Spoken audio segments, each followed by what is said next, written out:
성금요일 저녁에 하나님께서 우리에게 주시는 말씀은 신약성경 누가복음 23장 26절부터 31절까지의 말씀입니다.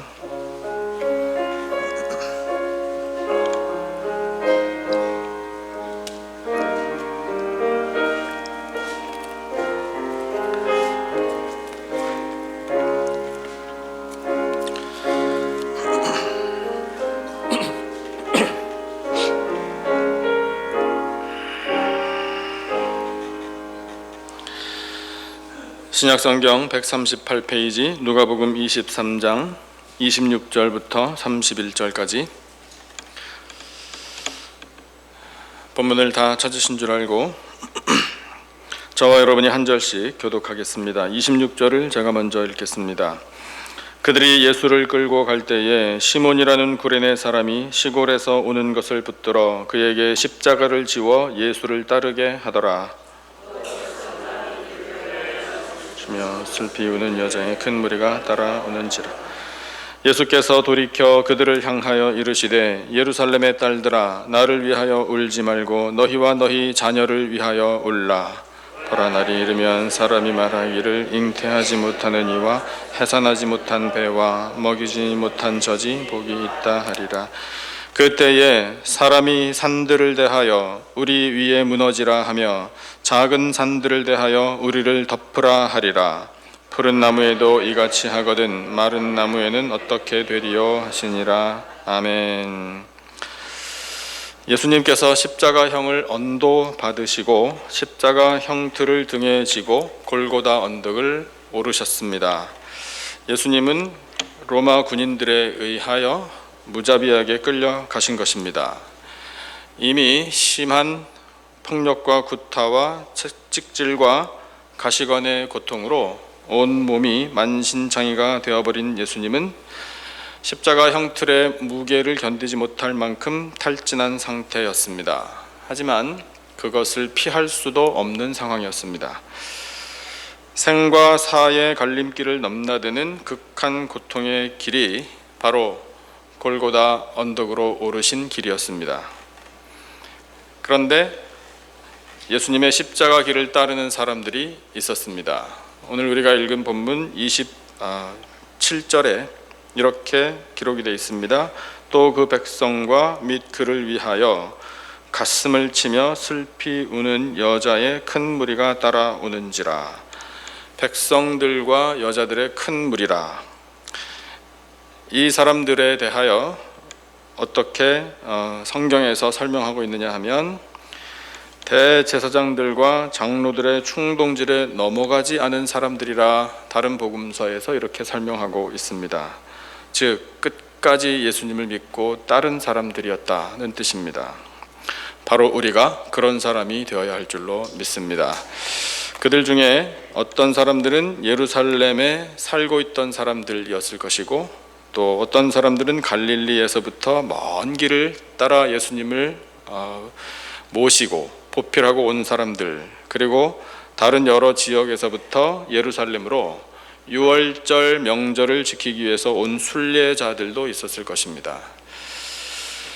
이들은 출신은 다 달라도 공통점을 가지고 있었습니다. 그 공통점이란 다름 아닌 애통하는 것, 애통하는 것이 공통점이었습니다.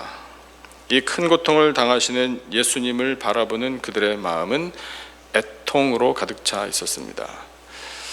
예수님께서 산상수훈을 주실 때 말씀하셨습니다. 애통하는 자는 복이 있나니 그들이 위로를 받을 것이며. 애통하는 자는 복이 있다. 그들은 위로라는 복을 받을 것이다. 아니 이미 위로의 복을 받는 사람들이라 이렇게 말씀하신 뜻입니다. 또 가슴을 치는 것, 그들이 가슴을 치며 예수님을 따라갔다라고 기록되어 있는데 이 가슴을 치는 것의 의미는 뭘까요? 예수님이 당하시는 그 고통, 이제 곧 당하실 죽음, 이것이 바로 가슴을 치고 있는 나 자신이 당했어야 할 형벌인데 예수님께서 대신 당하시는 것을 보니 괴로움을 견디지 못하는 표현입니다. 누가복음 18장에 바리새인과 세리가 성전에서 기도하는 장면에 관한 말씀이 나옵니다. 바리새인이 감사의 기도를 드렸는데 그 감사의 기도의 제목들은 진정한 감사가 되지 못한 것임을 우리가 알 수 있습니다. 그러나 반면에 세리는 이렇게 기도했다라고 기록되어 있습니다. 세리는 멀리 서서 감히 눈을 들어 하늘을 쳐다보지도 못하고 다만 가슴을 치며 이르되 하나님이여 불쌍히 여기소서 나는 죄인으로소이다 하였느니라. 내가 너희에게 이르노니 이에 저 바리새인이 아니고 이 사람이 의롭다 하심을 받고 그의 집으로 내려갔느니라. 무릇 자기를 높이는 자는 낮아지고 자기를 낮추는 자는 높아지리라 하시니라. 이렇게 기록되어 있습니다. 여러분, 우리 속에 있는 모든 교만이 다 소멸되기를 축원합니다. 다만 가슴을 치며 우리는 하나님 앞에 고백하며 외쳐야 합니다. 하나님이여 나를 불쌍히 여기소서 나는 죄인이로소이다. 여러분, 우리 진심을 담아 한번 고백해 보십시다. 저를 따라 한번 외쳐주시죠. 하나님이여 나를 불쌍히 여기소서 나는 죄인이로소이다. 이렇게 떨며 고백하는 우리들의 겸손한 심령, 여러분 그 심령이 복된 심령인 줄로 믿습니다. 하나님께로부터 의롭다 하심을 받았다 라고 예수님이 그 기도의 현장에서 세리에 관하여 말씀을 하셨습니다. 여러분, 우리는 천국에 들어가려면 반드시 의로운 사람이 되어야만 합니다. 의로운 사람이 되고 안 되고는 우리의 선택 아닙니다. 그리고 의로운 사람이 되지 않아도 천국에는 갈 수 있겠지, 오해입니다. 반드시 의로운 사람이 되어야 천국에 들어갈 수 있습니다. 그러면 어떻게 의로운 사람이 될 수 있나? 이 짧은 기도에 관한 이야기에도 그 대답이 나와 있습니다. 겸손한 마음을 가지고 가슴을 치며 하나님이여 나는 죄인이로소이다 라고 회개할 때에 하나님께서 우리를 의롭다 여겨 주십니다. 물론 성경을 통해 우리가 어떻게 의롭다 칭함을 받는가에 관한 진리의 말씀은 믿음을 선포하고 있습니다. 그런데 그 믿음이 진정한 믿음인가? 이것이 드러나는 방법이 바로 죄에 대한 고백입니다. 주여 나는 죄인으로소이다. 나를 불쌍히 여기소서 라는 진심의 고백이 나오는 그 사람이 온전한 믿음의 사람인 줄로 믿습니다. 그 믿음을 통해 하나님께서 우리에게 너는 의롭다 라고 칭해 주시는 은혜를 내려주시는 것입니다. 예수님께서 사람들이 그렇게 애통해하면서 가슴을 치면서 당신을 따라오는 것을 보시고 몸을 돌이켜서 말씀하셨습니다. 28절 말씀 한번 같이 읽겠습니다. 28절 다 같이 시작. 예수께서 돌이켜 그들을 향하여 이르시되 예루살렘의 딸들아 나를 위하여 울지 말고 너희와 너희 자녀를 위하여 울라. 아멘. 예루살렘의 딸들아 이렇게 부르신 이 부르심이 여자들만 많이 따라왔기 때문에 부르신 것이 아닙니다. 그리고 너희와 너희 자녀를 위하여 울라, 즉 너희들의 가족들을 생각해라, 단순히 이 뜻으로 하신 말씀이 아닙니다. 물론 포함되는 것이죠. 그리고 큰 여자들의 무리들이 따라왔기 때문에 예수님께서 예루살렘의 딸들아 이렇게 부르신 것은 자연스럽습니다. 그러나 예루살렘의 딸이라고 부르신 이 부르심의 대상은 이스라엘 백성 전체를 의미하는 것입니다. 이스라엘 백성들아 나를 위하여 울지 말라. 지금 너희들이 바라보고 있는 나의 이 모습은 그렇다. 너희들이 충분히 애통해하고 충분히 가슴을 치면서 괴로워할 만한 일인 것은 사실이다. 그러나 곧 알게 될 것이다. 사실은 애통해하면서 가슴을 치면서 예수님을 위하여 울 필요는 없었던 것이로구나. 이것을 알게 될 것이다. 이 뜻입니다. 그러면 도리어 누구를 위하여 애통해하며 너희들은 가슴을 쳐야 하는가? 너희 자신을 위하여 애통해하며 가슴을 쳐야 하느니라. 이 말씀을 주신 겁니다. 왜? 완악하기 때문에, 이 메시아를 거부하기 때문에, 믿음을 갖지 못하기 때문에, 메시아가 눈앞에 있는데도 메시아가 어디 있느냐고, 메시아가 아직 오지 않았다라고 말하는 그 불신앙 때문에 바로 이스라엘 백성들아 너희들은 너희 자신을 위하여 울며 애통해 하며 가슴을 쳐야 하느니라, 이렇게 말씀하신 것입니다. 여러분, 우리 진정한 믿음의 사람들이 다 되시기를 축원합니다. 우리 속에 있는 완고함이 있고, 우리 속에 있는 거부감이 있고, 우리 속에 있는 여전히 세상 것을 더 좋아하는 마음이 있다면, 여러분, 그런 나 자신을 이 말씀에 비추어 보고 십자가 고통당하신 예수님 때문에 흐느껴 올 것이 아니라 우리 자신의 이 허물, 우리 자신의 이 부족함, 우리 자신의 이 절망으로 인하여 우리는 가슴을 치며 애통해야 합니다. 예수님께서 29절에 왜 예루살렘의 딸들이 너희와 너희 자녀를 위하여 울어야 하는지를 보다 자세히 말씀하십니다. 29절 함께 읽어보겠습니다. 다 같이 시작. 보라, 날이 이르면 사람이 말하기를 잉태하지 못하는 이와 해산하지 못한 배와 먹이지 못한 젖이 복이 있다 하리라. 아멘. 이해하기 어려운 말씀을 주고 계십니다.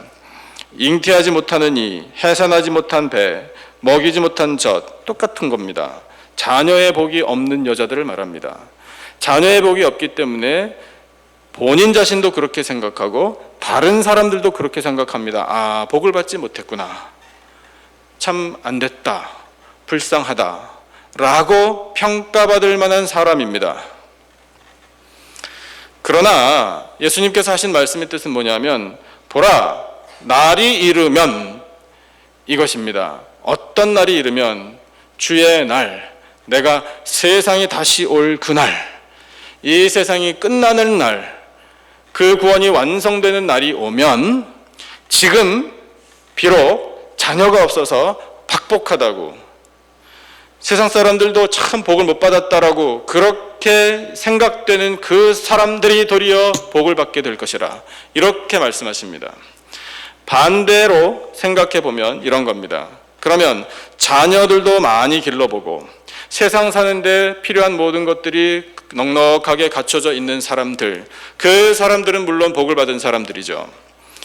자신이 생각할 때도 복을 받은 것이고 다른 사람들이 생각할 때도 참 복을 많이 받았다라고 평가를 받을 만한 사람들입니다. 그러나 보라, 날이 이르면, 주의 날이 임할 때에 만약에 그들에게 믿음이 없다면 도리어 그들이 복받지 못한 사람들이 될 것이다. 왜? 심판이 임하기 때문에. 이렇게 말씀하신 거예요. 지금 세상 것을 가지고 있느냐? 세상 것을 가지고 있느냐 없느냐가 중요한 것이 아니다. 지금 너희들에게 자식이 있느냐 없느냐, 이것이 중요한 것이 아니다. 중요한 것은 무엇인가?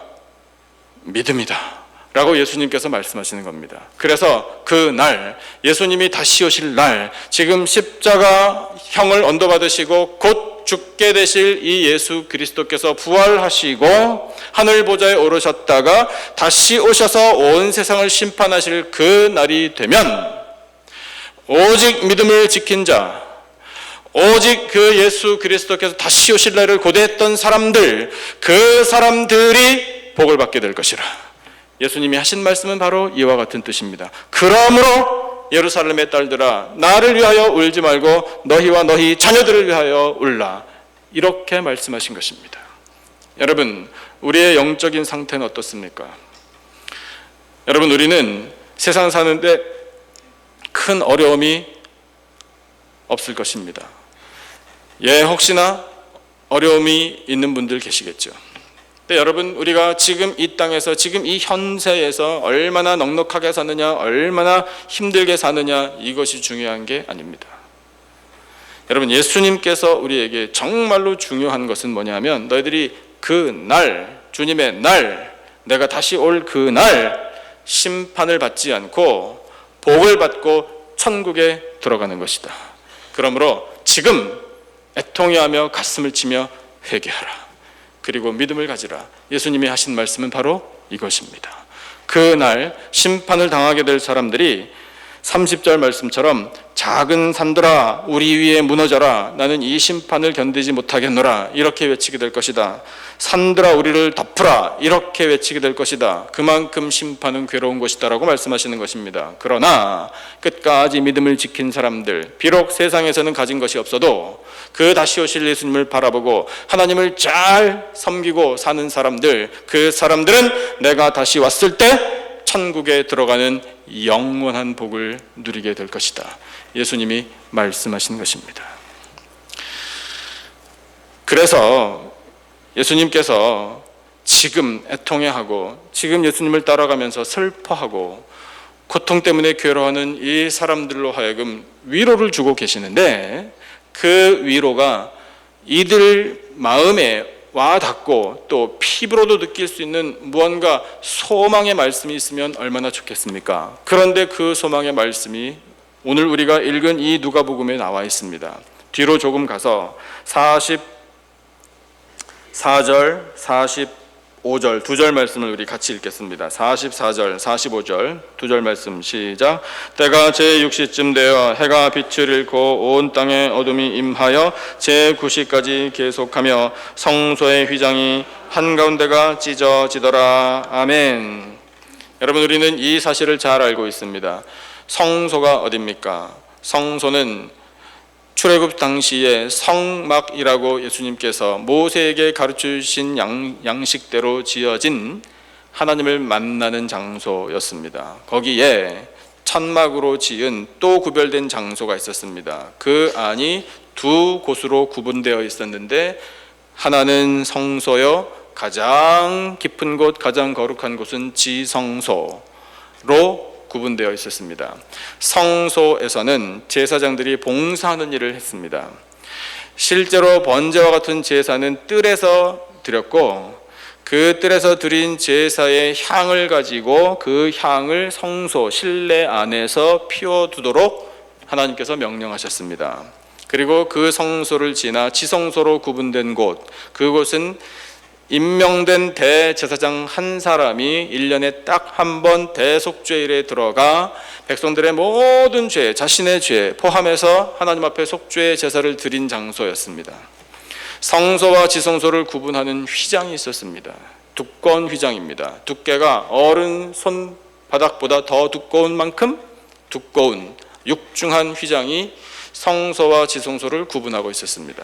지성소의 의미는 무엇인가? 지성소는 하나님께서 여기 계시다라는 하나님의 임재의 상징입니다. 그 지성소를 구분하고 있는, 가리고 있는 휘장을 젖히고 들어가면 곧바로 죽음이었습니다. 왜냐? 죄인인 인간은 거룩하신 하나님께 가까이 나아갈 수 없는 것이 법이었기 때문에 그랬습니다.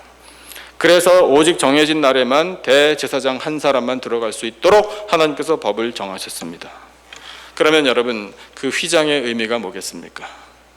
가까이 오지 마라, 이겁니다. 가까이 오면 죽는다. 거룩하신 하나님과 죄인 사이의 구별, 구분, 장막, 이것을 말하는 겁니다. 하나님께 직접 나아가지 못하던 시대에 쳐놓으셨던 것이 바로 휘장입니다. 그런데 예수님께서 돌아가시는 순간에 그 휘장이 위에서부터 아래까지 둘로 쫙 찢어졌습니다. 찢어졌다라는 의미는 뭔가요? 더 이상 필요 없다라는 뜻입니다. 그러면 필요가 없으니 어떻게 된다는 건가요? 지성소는 여전히 있습니다. 하나님의 언약궤 있습니다. 휘장이 찢어져 열린 길로 들어가면 됩니다. 누가? 모든 사람이.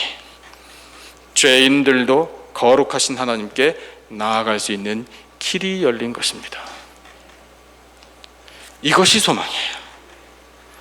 이 소망을 붙들고 지금 비록 형편이 좋지 못해도, 지금은 복이 없어 보여도 염려하지 마라. 이 열린 지성소의 문, 이 찢어진 휘장, 그 사이로 난 길로 나가면 하나님을 만날 수 있느니라. 이것이 소망이에요. 히브리서 10장이 그래서 그 휘장에 대해서 어떻게 해석해주고 있는지 우리가 알고 있습니다. 휘장은 그리스도의 육체라, 이렇게 선포하고 있습니다. 그래서 그 휘장, 이신 예수님의 육체가 십자가에서 찢어졌습니다. 찢어짐으로 길이 열렸습니다. 모든 죄인들이 하나님께로 직접 나아갈 수 있는 길이 열린 것입니다. 그 길이야말로 구원의 길, 생명의 길, 은혜의 길, 천국 가는 길인 줄로 믿습니다. 여러분, 이것이 내가 곧 길이요 진리요 생명이니 나로 말미암지 않고는 아버지께로 올 자가 없느니라 말씀하신 예수님의 말씀의 뜻인 줄로 믿습니다. 여러분, 우리는 그래서 복된 사람들입니다. 여러분, 우리는 이미 이렇게 열린, 휘장이 둘러 나눠지고 지성소로 들어가는 길이 열린 시대를 살아가고 있는 사람들이 바로 우리들입니다. 예수님의 십자가로 그 길을 열어주셔서 우리는 그 구원의 길로 얼마든지 자유롭게 나아갈 수 있습니다. 담대하게 은혜의 보좌 앞에 나아갈 수 있습니다. 비록 여전히 허물이 있고 죄가 있지만 가슴을 치면서 애통해하며 주여 저는 죄인으로소이다, 나를 불쌍히 여기소서, 하나님의 자비와 긍휼을 구하며 은혜의 보좌 앞에 나아갈 수 있습니다. 여러분, 예수님의 십자가의 의미가 바로 그것입니다. 우리의 구원, 우리의 살 길, 우리가 천국 갈 수 있는 길, 그 길을 열어주신 것이 바로 십자가입니다. 여러분, 우리를 구원하기 위하여 이 십자가를 지신 예수 그리스도 앞에 무한 감사와 영광을 올려드리는 우리 모두가 되기를 축원합니다. 계속해서 우리 성찬 성례전 거행하겠습니다. 하나님 말씀 한 군데 찾아주시죠. 고린도전서 11장 23절로 29절 말씀 함께 보겠습니다.